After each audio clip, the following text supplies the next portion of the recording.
It's now time for Trivia Tracks with yours truly, Price Robertson.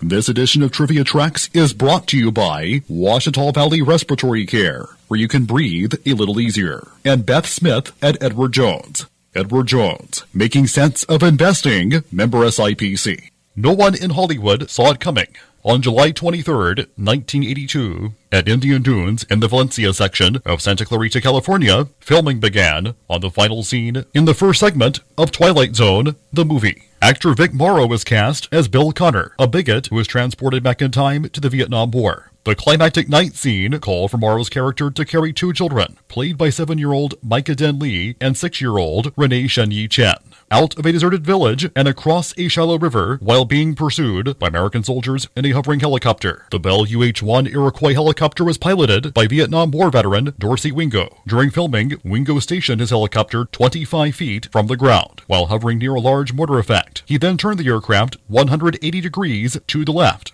for the next camera shot. The effect was detonated while the helicopter's tail rotor was still above it, causing the rotor to fail and detach from the tail. The low-flying helicopter spun out of control. At the same time, Morrow dropped Chen into the water. He was reaching out to grab her when the helicopter fell on top of him and the two children. Morrow and Lee were decapitated by the helicopter's main rotor blades, while Chen was crushed to death by the helicopter's right landing skid. All three died almost instantly. 4 years later, the case was brought to trial. John Landis, who directed the first segment, had violated California's child labor laws by hiring Lee and Chen without the required permits. Landis and several other staff members, including producer George Folsey Jr. and unit production manager Dan Allingham, were also responsible for a number of labor violations connected with other people involved in the accident, which came to light afterwards. In the course of cross-examination, Wingo expressed his regret that Morrow had not looked, in his words, up at the helicopter, as he claimed he had instructed him to do, but later clarifying that he was not attempting to place blame.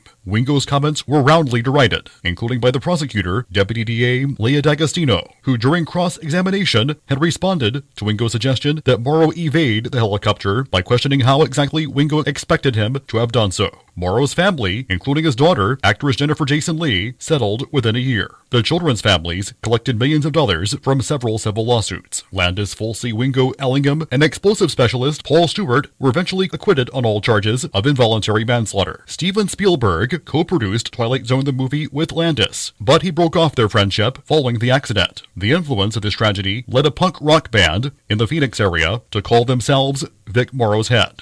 The accident was the subject of an episode of the docuseries Cursed Films. Till next time, I'm Price Robertson.